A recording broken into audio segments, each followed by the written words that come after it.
আমাদের দেশের প্রত্যন্ত অঞ্চলের সারা দেশের যে সাধারণ নাগরিকেরা আছেন তারা নাগরিক সেবা থেকে ব্যাহত হচ্ছেন।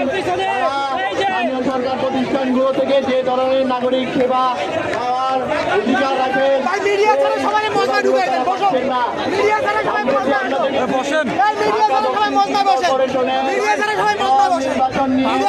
সালে যেটি অনুষ্ঠিত হয়েছিল এই নির্বাচনের ফলাফল নিয়ে উচ্চ আদালতের একটি বিতর্কিত রায়কে ঘিরে বাংলাদেশে একটি বৃহৎ রাজনৈতিক দল বিএনপি নেতাকর্মীরা দক্ষিণ সিটি কর্পোরেশনের ফটকে গত এক সপ্তাহ যাবৎ অবস্থান কর্মসূচি পালন করছে।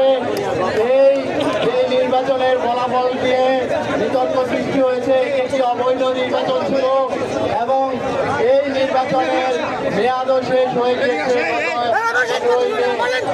এই নির্বাচনে নির্বাচিত হয়ে যারা আওয়ামী লীগের আমলে ছিল তারা পলাতক এবং তাদের অনুপস্থিতিতে উচ্চ আদালত ইশরাক হোসেনকে এই দক্ষিণ সিটি কর্পোরেশনের মেয়র ঘোষণা করেছেন। যেখানে আমরা দেখেছি নির্বাচন কমিশনার ভূমিকা রাখার কথা রাখেনি। আমরা অবিলম্বে সংস্কার করে নির্বাচন দ্রুত দাবি করছি। সবাইকে ধন্যবাদ।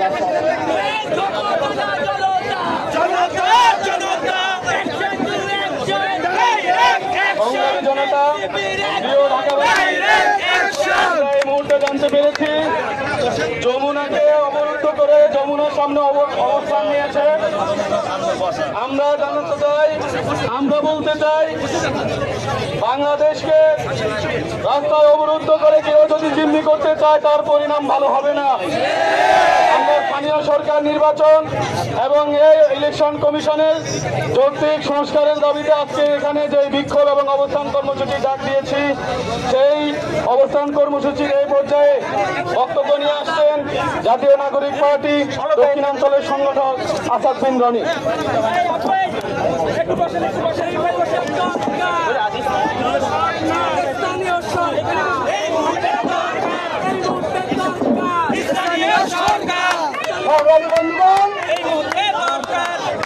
আমরা দেখতে পাচ্ছি যে একটা ফ্যাসিস্ট স্বৈরাচারী শাসকের বিদায় হলেও তার সেই ফ্যাসিবাদী ব্যবস্থার এখনো বিদায় ঘটে না।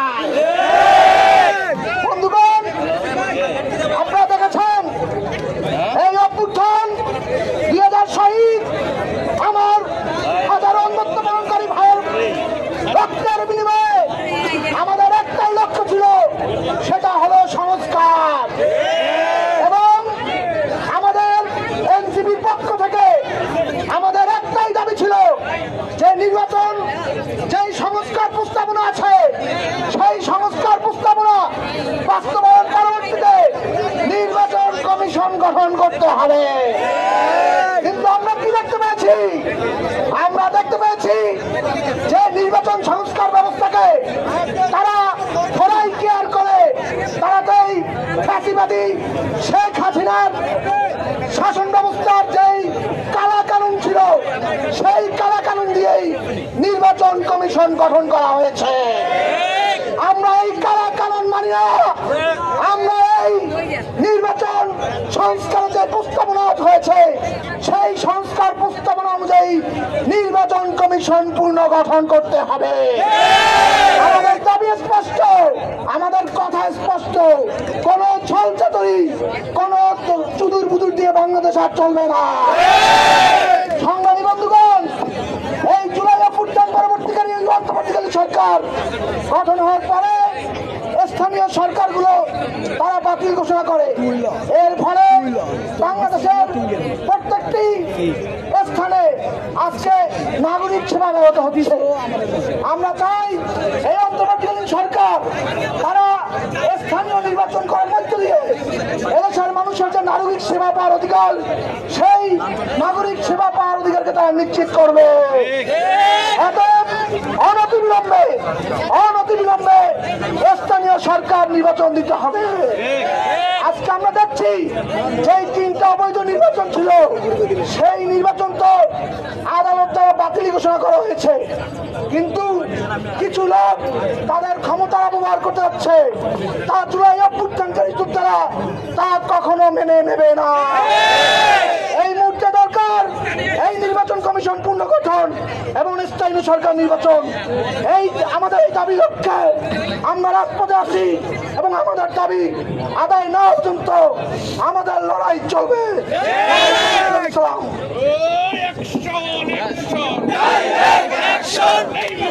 এই পর্যায়ে বক্তব্য নিয়ে আসছেন এনসিপি ঢাকা মহানগরী দক্ষিণের অন্যতম সংগঠক ফয়সাল মাহমুদ।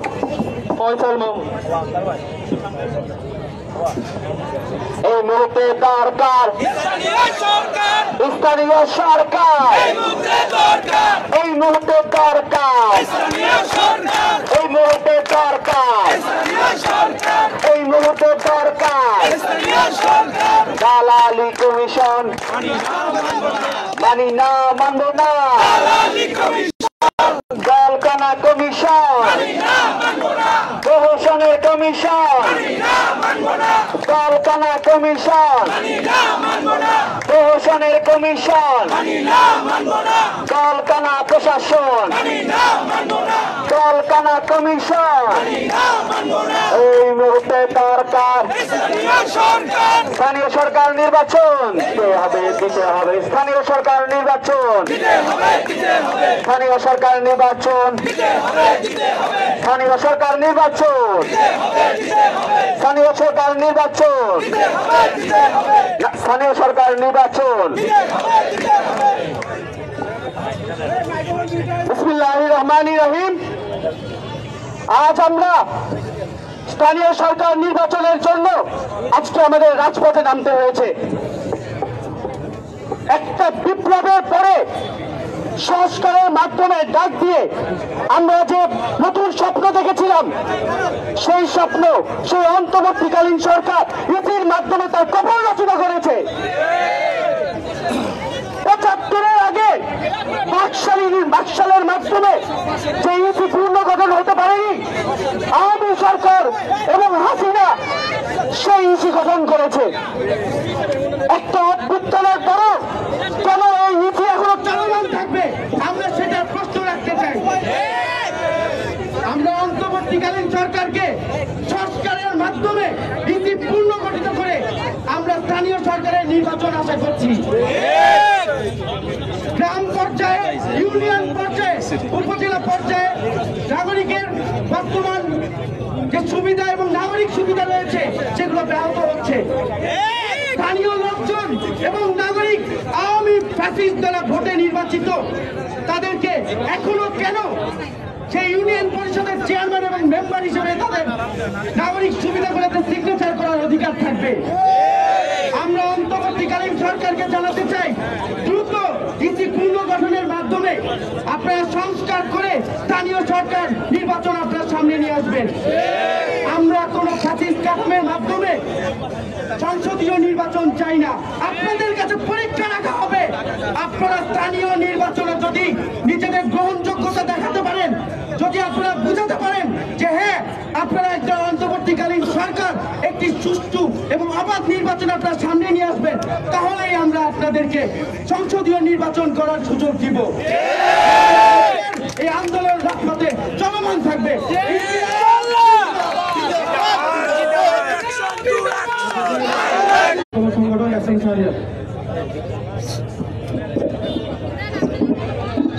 সংগ্রামী জনগণ, যে ইলেকশন কমিশন সকল সংস্কার প্রস্তাবকে নাকচ করে দেয়, সেই ইলেকশন কমিশন কি জুলাই বিপ্লবকে ধারণ করে? এই ইলেকশন কমিশন শুধুমাত্র একটি দলের দ্বারা মনোনীত কমিশন। যেই কমিশন আইন মন্ত্রণালয়, স্থানীয় সরকার মন্ত্রণালয়, মহামান্য আদালতের সাথে সমন্বয় না করে সরাসরি গেজেট প্রকাশ করে, তারা কি দেশের আইন, তারা কি দেশের ন্যায় নীতিকে ধারণ করে? এই ধরনের জলকানা বেআইনি নির্বাচন কমিশনের আন্ডারে কোন ধরনের সুষ্ঠু নির্বাচন হতে পারে না। এবং এই কমিশনের আন্ডারে আমরা যে সুন্দর স্বাভাবিক নির্বাচন প্রক্রিয়া চাই, লেভেল প্লেইং ফিল্ড চাই, নির্বাচন নিয়ে হানাহানি মুক্ত নতুন বাংলাদেশ চাই, তা কখনো বাস্তবায়ন করা সম্ভব নয়। সংগ্রামী বন্ধুগণ, এই নীতি অবিলম্বে পদত্যাগ করতে হবে। আমাদেরকে স্লোগান ধরতে হবে, কিছু তুই দল কানা এই মুহূর্তে চলে যা, তুই দল কানা এই মুহূর্তে চলে যা, তুই দল কানা এই মুহূর্তে চলে যা, সংগ্রামী বন্ধুগণ, যারা অশ্লীল ভাষায়, যারা মনে করেন সংখ্যা দিয়ে রাজপথ দখল করে, যমুনা ঘেরাও করে, আদালত ঘেরাও করে আদালতের রায়কে প্রভাবিত করবেন, তাদেরকে স্পষ্ট করে জানিয়ে বলতে চাই, 5ই আগস্টের আগে আওয়ামী লীগেরও এরকম হাজার হাজার ক্যাডার ছিল, তারা টিকতে পারে না। আইয়ুব গেছে যে পথে, হাসিনা গেছে সে পথে, আপনারাও যাবেন সেই পথে। জিন্দাবাদ।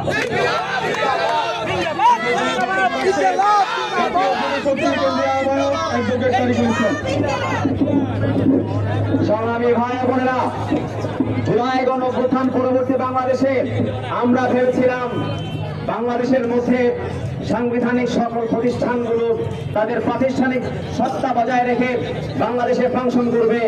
লজ্জাজনক বিষয়, দুঃখের বিষয়, পরিতাপের বিষয়, গণঅভ্যুত্থান পরবর্তী সময়ে বাংলাদেশের সবচেয়ে সংবেদনশীল সাংবিধানিক প্রতিষ্ঠান ইলেকশন কমিশন, নির্বাচন কমিশন, তারা যেভাবে এই অভ্যুত্থান পরবর্তী সময়ে তাদের গঠন করার পরবর্তী সময়ে তারা যেভাবে তাদের দলীয় অবস্থান ব্যক্ত করেছে, তা শহীদদের রক্তের সাথে বেইমানি।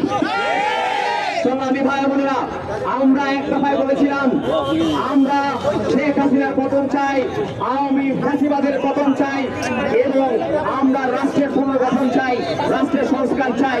কিন্তু এই ইলেকশন কমিশন তারা যেভাবে সংস্কারকে বৃদ্ধাঙ্গুলি দেখিয়েছে, তারা যেভাবে বলছে আমরা সংস্কারের জন্য অপেক্ষা করব না, আমরা ডিসেম্বরের মধ্যে নির্বাচন দিতে আমরা রাজি। অর্থাৎ এই কমিশন গণঅভ্যুত্থানের ম্যান্ডেট নিয়ে তারা তাদের মাঝপথে বসে নাই।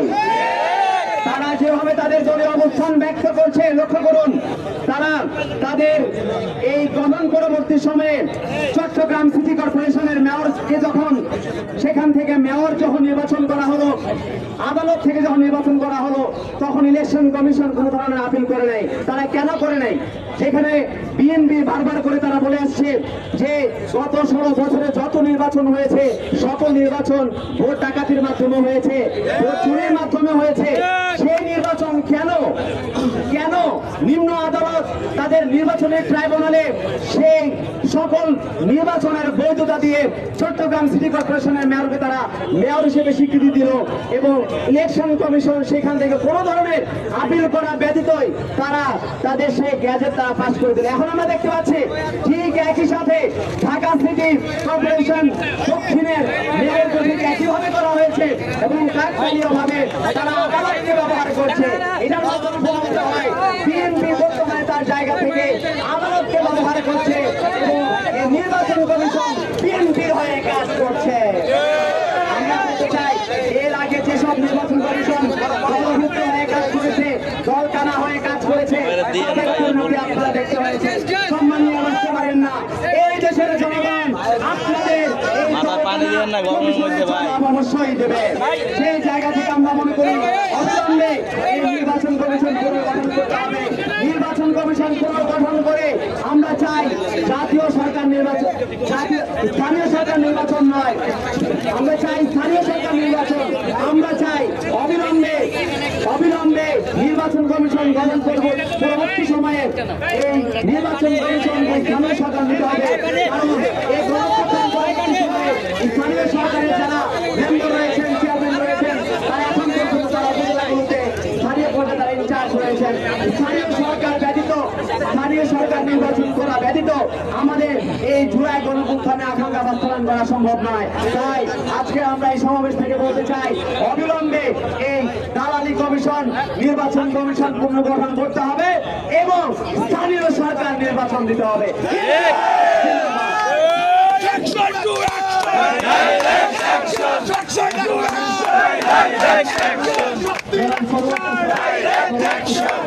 যুব শক্তির অ্যাকশন টু অ্যাকশন অর্গানাইজের বিরুদ্ধে। আপনারা দেখতে পাচ্ছেন আজকে কোন পরিস্থিতিতে আমরা এখানে দাঁড়িয়েছি। স্থানীয় সরকার নির্বাচন বাংলাদেশের সর্বত্র এই গণ অভ্যুত্থানের পরে স্থানীয় সরকার নির্বাচন দিতে হবে, এটা জাতীয় নাগরিক কমিটি এবং এরপরে এনসিপির পর্যায় থেকে আমরা বারবার বলে এসেছি। কিন্তু আজকে এই নির্বাচনটা না দেওয়ার ফলে আপনারা দেখতে পাচ্ছেন অবৈধ আওয়ামী লীগ আমলের অবৈধ নির্বাচনকে কেন্দ্র করে আজকে অনেকে বৈধ নির্বাচন চাচ্ছে, বৈধভাবে মেয়র হতে চাচ্ছে। এটা আমাদের কাছে এক প্রহসন মনে হচ্ছে। আমরা বারবার বলেছি যে এই ইসি পুনর্গঠন করেন এবং আগের নির্বাচন যতগুলো নির্বাচন আওয়ামী লীগ আমলে হয়েছে অবৈধ নির্বাচনগুলোর ব্যাপারে ইসিকে কোনো সিদ্ধান্তে আসতে আমরা দেখছি না, ইসি কোনো মন্তব্য করতে দেখছি না। কিন্তু তারা 2022 সালের আইনে, ফ্যাসিবাদী আওয়ামী লীগের আইনে, যে আইনের বিরোধিতা তখন বিএনপি সহ সকল রাজনৈতিক দল করেছিল এবং তারা এই আইনকে বাকশালী আইন বলেছিল, এই বাকশালী আইনে ইসি গঠিত হয়েছে সংস্কার প্রস্তাবগুলোকে কোনো রকম আমলে না নিয়ে। এই ইসি আজকে সাংবিধানিক প্রতিষ্ঠানের মতো আচরণ করছে না, একটা রাজনৈতিক প্রতিষ্ঠানের মতো তারা আচরণ করছে। অবিলম্বে এই ইসিকে পুনর্গঠন করতে হবে এবং ইসি পুনর্গঠন করে সারা দেশে স্থানীয় সরকার নির্বাচন দিতে হবে। এই দাবিতে জাতীয় নাগরিক পার্টি এনসিপি সারা দেশে বিভিন্ন পর্যায়ে ধারাবাহিকভাবে কর্মসূচি পালন করবে। আমি আমাদের নেতা কর্মীকে ধন্যবাদ জানাচ্ছি। আপনারা অনেকক্ষণ রোদ উপেক্ষা করে এখানে দাঁড়িয়ে আছেন এবং রাস্তা যেন চলতে পারে, রাস্তা যেন সচল থাকে, সে কারণে আপনারা রাস্তা ছেড়ে দিয়েছেন। এটা বাংলাদেশের রাজনৈতিক সংস্কৃতির জন্য একটা অনন্য উন্নতি হয়ে থাকে। সকলকে ধন্যবাদ। কমিশনার কালো হাত ভেঙে দাও, ঘুরিয়ে দাও। কমিশনার কালো হাত ভেঙে দাও, ঘুরিয়ে দাও। ভেঙে দাও, ঘুরিয়ে দাও। কমিশনার কালো হাত ভেঙে দাও, ঘুরিয়ে দাও। কমিশনার কালো হাত। সদস্য সচিব এবং যুগ্ম আহ্বায়কবৃন্দ উপস্থিত হয়েছেন, যুগ্ম সমন্বয়ক সংগঠক এবং কেন্দ্রীয় সদস্যবৃন্দ। এই পর্যায়ে বক্তব্য রাখার জন্য অনুরোধ করছি জাতীয় নাগরিক পার্টির মুখ্য সমন্বয়ক জনাব নসিরউদ্দিন পাটোয়ারি। ঠান্ডা হয়ে গেল এক নিমিষে। জনতা জনতা action to action direct action.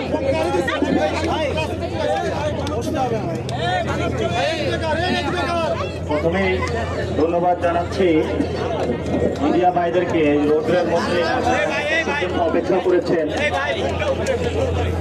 ধন্যবাদ জানাচ্ছি ঢাকা মহানগরের নেতৃবৃন্দকে, যারা এই রোডের মধ্যে, কাঠপোড়া রোডের মধ্যে বাংলাদেশকে একটি সুন্দর জায়গায় নিয়ে যাওয়ার জন্য আপনারা এই তপ্ত রাজপথে অবস্থান করছেন। আজকের এই সমাবেশে উপস্থিত আছেন জাতীয় নাগরিক পার্টির মহানগরের বিভিন্ন নেতৃবৃন্দ, উপস্থিত আছেন আমাদের জাতীয় নাগরিক পার্টির যুগ্ম আহ্বায়কগণ, যুগ্ম সদস্য সচিবগণ। আজকে যে বার্তাটি নিয়ে আজকে জনগণের সামনে আমরা হাজির হয়েছি, সেই বিষয়ে আমরা কিছু স্পষ্ট কথা বলবো। 2022-এর যে আইনটা রয়েছে, সে আইনের মাধ্যমেই বর্তমান ইলেকশন কমিশনার যারা রয়েছেন তাদেরকে নিয়োগ দেওয়া হয়েছে।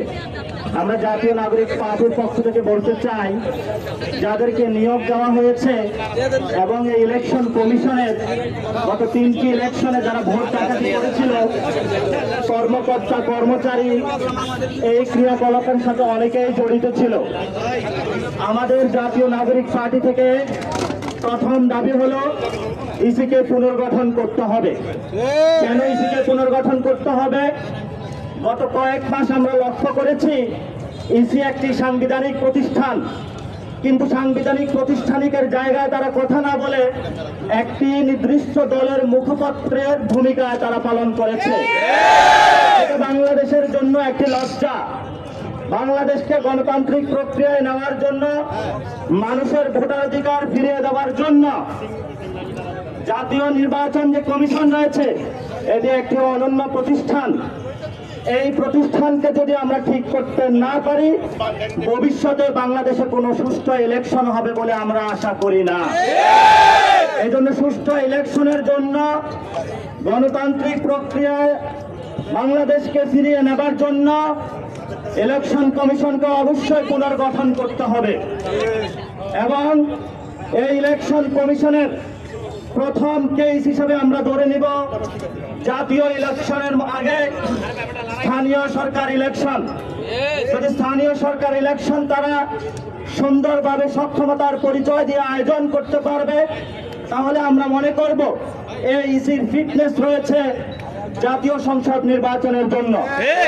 কিন্তু এই ফিটনেস ছাড়া, পরীক্ষা করা ছাড়া জাতীয় নির্বাচনের জন্য গত 15 বছরে শেখ হাসিনা ফ্যাসিস্ট খুনি এই নির্বাচন কমিশন সাংবিধানিক প্রতিষ্ঠানকে যেভাবে নষ্ট করেছে, এটাকে যদি পুনর্গঠন সক্ষমতার পরিচয় যদি আমরা নির্ণয় না করি এবং বিভিন্ন দলের যারা মুখপাত্র হিসাবে ভূমিকা পালন করছে তাদেরকে যদি পুনর্গঠন না করে সেই ইলেকশনে যাওয়া হয়, এইসির অধীনে জাতীয় নাগরিক পার্টি ইলেকশনে অংশগ্রহণ করবে না ইনশাআল্লাহ। আমরা দৃঢ়কণ্ঠে বলতে চাই, ইলেকশন কমিশনে আমরা কয়েকদিন আগে এসেছিলাম, রকিবউদ্দিন থেকে শুরু করে সাজানো নাটক মঞ্চস্থ করে, ভোটা কমিশনের মঞ্চস্থ করে বাংলাদেশের মানুষের ভোটাধিকার কেড়ে নেওয়া হয়েছিল। বাংলাদেশের মানুষের ডামি ইলেকশনের মাধ্যমে গণতান্ত্রিক প্রক্রিয়ার উপরে ছুরি চালানো হয়েছিল। কিন্তু আমরা দেখতে পাচ্ছি তারা এখন দিব্যি ঘুরে বেড়াচ্ছে, আইনের আওতায় তাদেরকে এখনো আনা হচ্ছে না। নির্বাচন কমিশনের যেই সকল কমিশনারগণ গত 15 বছরে এই সকল খুনি ফ্যাসিস্ট হাসিনা রেজিমের সাথে অংশগ্রহণ ছিল, তাদেরকে আমরা দ্রুত গতিতে আইনের আওতায় আনার জন্য সরকারকে আহ্বান জানাচ্ছি। তাদেরকে না আনা হয় তাহলে আপনারা দেখেছেন অনেকেই পালানো শুরু করেছে, অনেকে এখনো পালাতে পারে নাই, জেলের মধ্যে আছে। ছাত্র জনতা আইন শৃঙ্খলা বাহিনীর হাতে তাদেরকে নিজ হাতে তাদেরকে তুলে দেবে ইনশাআল্লাহ। আপনারা জানেন নির্বাচন কমিশনে যে কমিশনটা গঠন হয়েছে এটা 2022 সালের আইন। এই আইনকে ওই সময়কার অন্তত বাংলাদেশের 20টি বড় রাজনৈতিক দল বিরোধিতা করেছিল। কোর্ট করে বলছি, বাংলাদেশের অন্যতম বড় রাজনৈতিক দলের মহাসচিব মির্জা ফখরুল বলেছিলেন এটা একটি বাকশালী কমিশন হয়েছিল। তাই নয়, ইসলামিক আন্দোলন তারাও এইসির বিরোধিতা করেছিল। কিন্তু আমরা যখন জাতীয় নাগরিক কমিটিতে ছিলাম, আমাদের কাছে প্রস্তাবনা এসেছিল সার্চ কমিটির মাধ্যমে এইসি পুনর্গঠন হবে।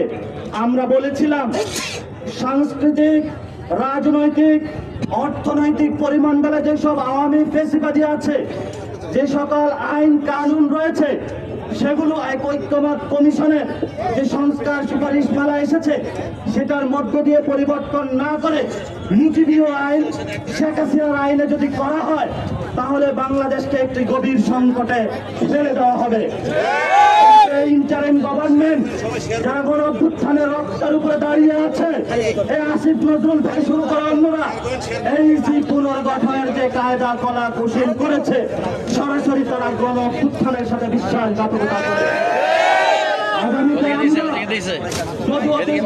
গতিতে ইলেকশন কমিশনারদের পদত্যাগ না করে পুনর্গঠন না করা হয়, ঐক্যমত কমিশনে যেই সকল সুপারিশমালা দেওয়া হয়েছে সেগুলো যদি মান্য না করে বাংলাদেশকে একটি গণতান্ত্রিক প্রক্রিয়া নিয়ে যাওয়ার কোন প্রচেষ্টা না করা হয়, তাহলে আমরা উপদেষ্টার মধ্যে যারা বিএনপির মুখপাত্র হিসেবে কাজ করছে, বাংলাদেশের এডুকেশন সেক্টরকে ডুবিয়ে দেওয়ার জন্য ওয়াহিদুদ্দিন ভাই কাজ করছেন, বাংলাদেশের ফাইন্যান্সিয়াল সেক্টরকে ডুবিয়ে দেওয়ার জন্য সালাউদ্দিন ভাই কাজ করছেন, বাংলাদেশের আইন মন্ত্রণালয় ডুবিয়ে দেওয়ার জন্য আসিফ নজরুল কাজ করছেন।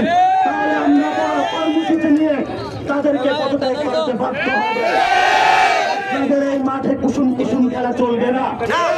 আপনারা জনসভা ব্যাহত করার জন্য নগর ভবনের সামনে অবস্থান নিয়েছেন। আজকে পুরো ঢাকা অবরুদ্ধ, জনগণের নাবিশ্বাস উঠেছে।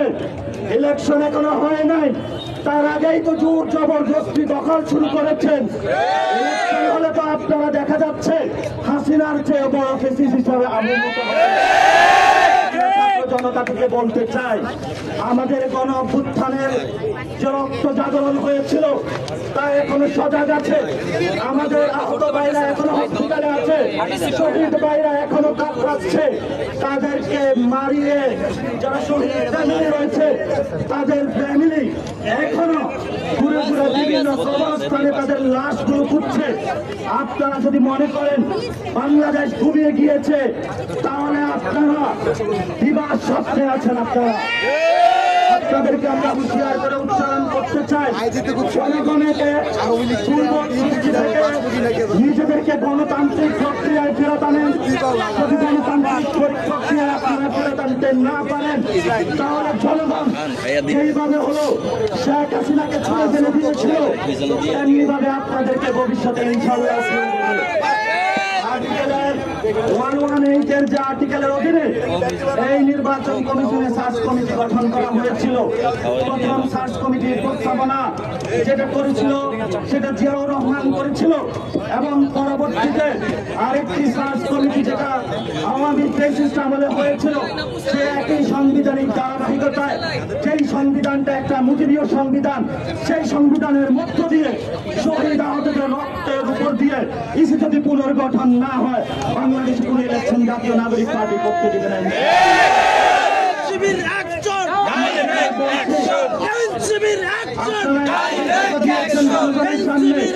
সেখানে আপনারা বলেছেন যে ইসি পুনর্গঠন করতে হবে, সাংবিধানিক প্রতিষ্ঠান গঠন করতে হবে। আপনাদের প্রথম থেকে শুরু করে যদি আমরা 7 নম্বর সংস্কার কর্মসূচিতে যাই, সেখানে আপনারা ইসি আইনের পরিবর্তনের কথা বলেছেন, কিন্তু যখন ইসি পুনর্গঠন করার পূর্বে একটি সাজানো গোছানো সার্চ কমিটির মাধ্যমে আপনারা আপনাদের লোকগুলো বসিয়ে দিয়েছেন, তখন আপনারা আপনাদের সংস্কার কার্যক্রমের 31 দফা বলে গিয়েছেন। এই 31 দফা হলো জনগণকে বোকা বানানোর কিছু কাগজপত্র। 31 দফা হলো বাংলাদেশের মানুষকে আবার বোকা বানানোর একটি প্রতারণা করার কথা। এই 31 দফা বাংলাদেশের মানুষের কোনো আকাঙ্ক্ষা ধারণ করে না। এই যে ইসি গঠন করা হয়েছে আমাদের পিছনে, এটা কোনো সাংবিধানিক প্রতিষ্ঠান হিসাবে এখন এক্সিস্ট করে না। এটা বিএনপির একটি দলীয় কার্যালয় হিসাবে বিএনপির একটি মুখপাত্র হিসাবে আবির্ভূত হয়েছে। আমরা জনগণের পক্ষে ইন্টারিমকে গভর্নমেন্টকে বলবো, জনগণ আপনাদেরকে ক্ষমতা দিয়েছে, জনগণের ম্যান্ডেট নিয়ে এসেছেন, রক্তের ম্যান্ডেট নিয়ে এসেছেন। রক্তের ম্যান্ডেটে বসে আপনারা বিএনপির পক্ষে কাজ করতে পারেন না। বিএনপির কাছে নগর ভবন ছেড়ে দিতে পারেন না। বিএনপির কাছে দলীয় কার্যালয় হিসাবে ইলেকশন কমিশন ছেড়ে দিতে পারেন না। জনগণের সাথে সরাসরি গাদ্দারি। এই জন্য আমরা বলি, পক্ষপাতগুলো যে ইসি রয়েছে তা পুনর্গঠন করতে হবে। সংস্কার যে প্রস্তাবনা রয়েছে সেগুলোকে মান্য করে আইন পরিবর্তন করতে হবে, এবং ইসি যদি পুনর্গঠনের পরে ইসির প্রথম টেস্ট হিসাবে সক্ষমতার পরিচয় হিসাবে আমরা জাতীয় নাগরিক পার্টির পক্ষ থেকে স্থানীয় ইলেকশনের আয়োজন করার জন্য ইন্টারিম গভর্নমেন্ট ইলেকশনের মধ্য দিয়ে বাংলাদেশের বর্তমানে যে সমস্যাগুলো রয়েছে, বিভিন্ন জায়গা মানুষ হাহাকার করে ঘুরে বেড়াচ্ছে, এনআইডি সার্টিফিকেট পাচ্ছে না, বিভিন্ন জায়গায় স্থানীয় সার্ভিসগুলো পাচ্ছে না, বিভিন্ন জায়গায় মানুষ তাদের দালাল চক্রের মাধ্যমে যে অফিসগুলো বিএনপি এখন দখল দিয়ে তাদের দলীয় কার্যালয় হিসাবে সরকারি অফিসগুলো দখল দিয়ে বিভিন্ন মানুষের যে সেবাগুলো রয়েছে তারা দলীয় টেন্ডারে এখন তারা বিক্রি করছে। আমরা সরকারকে বলবো, জনগণের ট্যাক্সের টাকা আপনারা জনগণের অফিস আপনাদের হাতে তুলে নেন, বিএনপি থেকে দখল মুক্ত করুন, ইসিকে দখল মুক্ত করুন। যদি আপনারা না করতে পারেন তাহলে উপদেষ্টা প্যানেলে যারা বিএনপির রয়েছে তাদেরকে আপনারা দ্রুত গতিতে বের করে দেন। তারা বিভিন্ন রাজনৈতিক দলের ওইখানে বসে বসে এসি রুমে গণঅভ্যুত্থানের রক্তের উপরে বসে তাদের বিরুদ্ধে তারা এখন ষড়যন্ত্র করছে। কেউ করছে বিচারালয়ে, কেউ করছে অর্থ মন্ত্রণালয়ে, আর কেউ করছে শিক্ষা মন্ত্রণালয়ে। এই ওয়াহিউদ্দিন বাংলাদেশের সকল ক্যাম্পাসগুলোতে ডাকসু ইলেকশন না দিয়ে ক্যাম্পাসগুলোতে ছাত্র সংসদ নির্বাচন আয়োজন না করে সেগুলোতে রাশের রাজনীতিতে তারা ফেলে দিয়েছে। দেখতে পাইছে আমাদের ভাই সাম্যকে রাতের আধারে হত্যা করা হয়েছে, এখনো তারা বিচার পায়নি। এর পূর্বে আপনারা দেখেছেন হলে হলে নির্যাতন করা হয়েছে, গুপ্ত করা হয়েছে, গুম করা হয়েছে, জাহাঙ্গীরনগরে হত্যা করা হয়েছে। এই বিএনপির লাশের রাজনীতি তারা শুরু করেছে। বাংলাদেশে কোনো লাশের রাজনীতি দেখতে চাই না। আমরা বাংলাদেশে শেখ হাসিনার কোনো অর্থনৈতিক ব্যবস্থা দেখতে চাই না। আওয়ামী লীগের যে ব্যবসা বাণিজ্য রয়েছে সেগুলো এখনো এক্সিস্ট করছে। তারা যারা বিএনপির দলীয় নেতা কর্মী রয়েছেন আমাদের একজন বক্তব্য দিয়েছেন, কুমিল্লাতে তারা সরজমিনে দেখেছেন আওয়ামী লীগের টাকায় বিএনপির দলীয় অফিস চলে। বিএনপি হলো নগর ভবন বন্ধ করে টাকায় তারা আজকে বড় বড় কথা বলে। আমরা গণ অভ্যুত্থানের পরে দেখেছি তারা বসুন্ধরা যারা ফ্যাসিস্ট শক্তির সহযোগী ছিল তাদের গাড়িতে করে ইন্ডিয়ার এজেন্ট বাস্তবায়ন করার জন্য বাংলাদেশে এসে কিভাবে করে জনতার উপর গাড়ি চালিয়ে আজকে তারা জনগণের উপরে বড় বড় কথা বলছে। ভাই আপনি খুব ভদ্র সজ্জন লোক বলে আমরা জানতাম, কিন্তু আপনার যে বক্তব্য তা গণ অভ্যুত্থানের সাথে বিশ্বাসঘাতকতার সামিল। আমরা মনে করেছিলাম আপনি ইন্ডিয়াতে নিপীড়িত হয়েছেন, এখন দেখছি আপনি ইন্ডিয়াতে কোন প্রেসক্রিপশন নিয়ে বাংলাদেশের বিরুদ্ধে ষড়যন্ত্র। আমরা দেখেছি ইন্ডিয়া থেকে তারা বাংলাদেশে টাকা পাঠিয়ে আওয়ামী অর্থনীতির মাধ্যমে বিভিন্ন অফিস দখল করে জনগণের উপরে সন্ত্রাসবাদী কার্যক্রমের পথ বেছে নিয়েছে। আর এই সন্ত্রাসবাদী কার্যক্রম থেকে ফেরানোর জন্য, বাংলাদেশকে মুক্তির পথে নেওয়ার জন্য, বাংলাদেশের মানুষকে ভোটাধিকার ফিরিয়ে দেওয়ার জন্য, বাংলাদেশের মানুষকে গণতান্ত্রিক প্রক্রিয়ায় নেওয়ার জন্য, বাংলাদেশের লাশের রাজনীতি বন্ধ করার জন্য যে প্রক্রিয়া, সেই প্রক্রিয়া একটি, সেটি হলো ইলেকশন। কিন্তু আমরা সেখানে বলি যে জাতীয় ইলেকশনের আগে অবশ্যই স্থানীয় ইলেকশন দিতে হবে।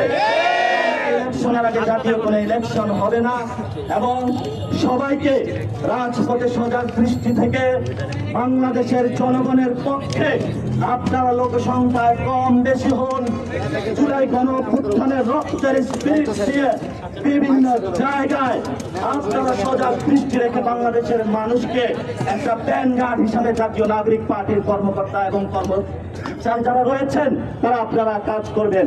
কারণ আপনাদের হাতে রয়েছে ভবিষ্যৎ বাংলাদেশের স্বপ্ন। আপনাদের হাত থেকে যদি বাংলাদেশ চলে যায় তাহলে সালাউদ্দিনের মতো যারা গ্যাং ভারত থেকে এসেছে তাদের হাত দিয়ে বাংলাদেশ ইন্ডিয়াতে চলে যাবে। আমরা বলি সালাউদ্দিন যে প্রেসক্রিপশন নিয়ে এসেছে সেই প্রেসক্রিপশনের মধ্যে দিয়ে তারা মুজিববাদী এখানে সংবিধান রাখতে চায়। বেঁচে আছি ততদিন মুজিববাদী সংবিধান চলবে না। আমরা যতদিন বেঁচে আছি বাংলাদেশে গণপরিষদ কায়েম হবে। আমরা যতদিন বেঁচে আছি বাংলাদেশে জাতীয় ইলেকশনের আগে স্থানীয় ইলেকশন হবে। আমরা যতদিন বেঁচে আছি এই পুনর্গঠন করে ছাড়বো ইনশাআল্লাহ। একটি কথা বলতে চাই, সেটা হলো আমরা কয়েকদিন আগে মাঠে নেমেছিলাম, আমাদের একটি দাবি আদায় হয়েছিল, আওয়ামী লীগ নিষিদ্ধ হয়েছে, কিন্তু আওয়ামী লীগের এই ইলেকশন কমিশন সংবিধান এখনো নিষিদ্ধ হয় না। সংবিধান পুরানো কর্মসূচিতে বাধ্য হব। বাংলাদেশে কোন সংবিধান, মুজিবীয় সংবিধান থাকবে না। যারা ছাত্ররা এর উদাহরণ অতীতে আছে আপনারা সেগুলো দেখে দিবেন। যদি আপনাদের পড়াশোনার ঘাটতি থাকে আমরা যাই আপনাদেরকে পড়িয়ে দেব। এবং বাংলাদেশের ভবিষ্যতে আমরা সে আন্দোলনে বলেছিলাম জুলাই ঘোষণাপত্র 31 কার্য দিবসের মধ্যে সরকার বলেছিল দিবে। আমরা এখনো দিনক্ষণ কার্য দিবসগুলা গুনতেছি। আমরা সারা বাংলাদেশে জাতীয় নাগরিক পার্টির পক্ষ থেকে বিভিন্ন জুলাই গণ অভ্যুত্থানের যারা প্ল্যাটফর্ম রয়েছে সবাইকে ঐক্যবদ্ধভাবে মানুষের মুক্তির সনদ, গণ অভ্যুত্থানের রক্ষা কবচ, গণ অভ্যুত্থানের আহত যারা হয়েছেন, শহীদ যারা হয়েছেন তাদের নিরাপত্তা রক্ষা কবচ, বাংলাদেশের মানুষের আশা আকাঙ্ক্ষার প্রতীক এবং বাংলাদেশের ভোটাধিকার ফিরিয়ে দেওয়ার জন্য যে জুলাই ঘোষণাপত্র আমাদের সামনে আসবে সেই জুলাই ঘোষণাপত্রের মাধ্যমে বাংলাদেশের যে আবহমান সমস্যাগুলো রয়েছে সেগুলো থেকে আমরা নিস্তার পাবো। আসিফ নজরুল বলেছিলেন, একবার মুলা দেখিয়েছিলেন ছাত্র জনতাকে উনি ঘোষণাপত্র দিবেন, কিন্তু উনি বিশ্বাসঘাতকতা করেছেন। এবার এসে ঘোষণা দিয়েছেন, এবার আমরা সেকেন্ডবার বিশ্বাস করেছি। এবার যদি হেরফের হয় আসিফ নজরুল বাংলাদেশে থাকবে কিনা।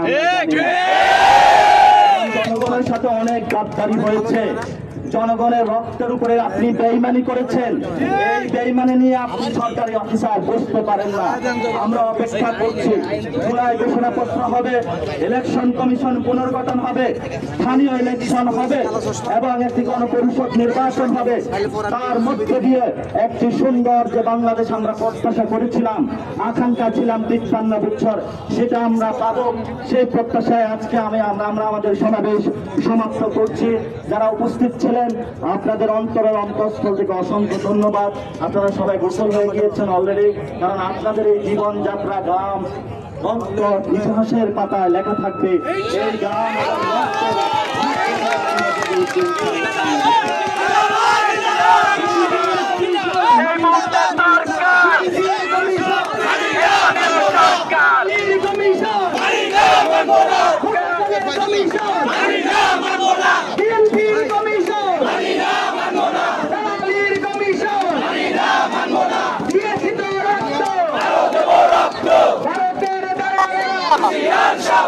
ভারতের দালালেরা, ভারতের দালালেরা, ইনকিলাব ইনকিলাব। ধন্যবাদ প্রিয় ঢাকাবাসী। জাতীয় নাগরিক পার্টি ঢাকা মহানগরীর উত্তর এবং দক্ষিণের সর্বস্তরের সংগঠক